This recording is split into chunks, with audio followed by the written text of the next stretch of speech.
There is a new interview with Brad Garlinghouse that is approximately 45 minutes long. I'm going to watch it live and provide live commentary and context as we go through it. It states, Ripple Brad Garlinghouse interview with Citizens JMP Bank. As we consider big themes for 2025, we believe blockchain-based business models are on the verge of becoming more widely adopted. Let me just play this. Let's get started.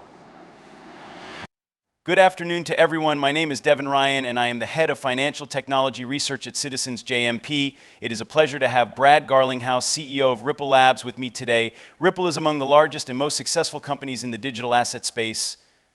Here you go. And our goal here today is to help educate our institutional clients about Ripple's business model. This included both the government and banks, and it struck me that Ripple is attempting to work with the system rather than create a completely new system. There are obvious arguments on both sides of that. I can see those arguments, but from the beginning, Ripple has taken the approach of being a bridge between decentralized finance and traditional finance, bringing products to market to help bridge those gaps both culturally and technologically. So their entire goal here at Ripple was to bridge the traditional finance system, which we know today as the stock market, bond market, derivative market, equity market, and real estate market, and connect it to blockchain. Right, we know it's coming, it's just a matter of time and how long it will take. Right. We need laws and regulations, we need the Basel III framework so that banks can hold cryptocurrency. But this is what Brad is talking about.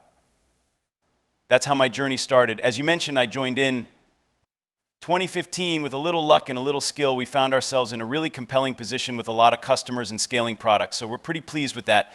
Talk briefly about Ripple's business journey. So Ripple payments to custody sound like an imminent stable coin. So just talk about the company's evolution up to the present day. So when I first joined, Ripple, this is back in 2015, and we were kind of at this. We were a small company, fewer than 100 people, thinking about different use cases around how do you leverage these blockchain technologies, and to some extent, how to use the XRP ledger in particular to build interesting use cases. When I first joined, the company had 3 products or experiments. One was about infrastructure payments. We are particularly focused on cross-border infrastructure payments. The second involved a project called Codius, which is a smart contract platform based on the XRP ledger. The third was something related to identity management. And one of the first things I decided was that there was no way we could do all 3 of these things, so let's choose one. And it may have been a hark back to my days at Yahoo, where you couldn't spread yourself too thin by trying to do too much. So we decided to focus on cross-border payments and sales to enterprises and financial institutions. And that journey has evolved as we began with a Generation 1 product and progressed to Generation 2. We're now in Generation 3, but everyone agrees that the costs, delays, and error rates associated with traditional cross-border payment architecture are quite flawed. There are a lot of interesting companies doing stuff on the front end of that. We didn't realize we could get hearts out of that. That was pretty cool. But there's a lot going on in the front end, but not many companies are focusing on the back end and infrastructure side of things and really building a better Swift. Part of your question was, we started just doing payments and realized that in order to do them well, you needed a strong custody infrastructure. And I suppose, close to 18 months ago, we acquired Medeco, a Swiss company that was rapidly gaining market share at the Tier 1 bank level by selling that technology to banks so they could safely manage and custody cryptocurrency themselves. Banks can now manually custody cryptocurrency. What have we been seeing on this channel for such a long time, guys?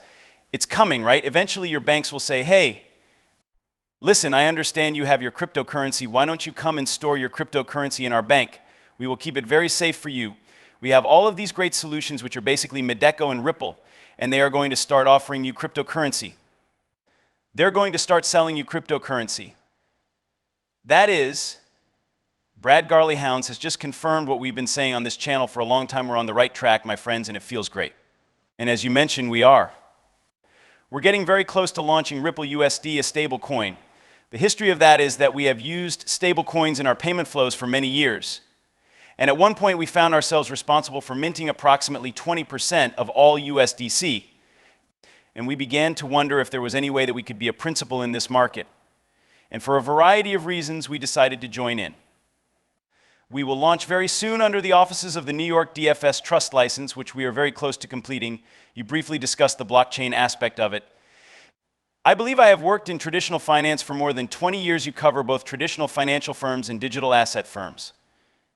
And I believe that many of the institutional finance professionals we are educating on blockchain technology are trying to understand how it can be applied in traditional finance. And why is that? the right structure for payments, for example, or what is the value proposition of a stablecoin itself versus whatever may be within payments, remittance, or any other stablecoin use cases. So for me, there are two questions in there.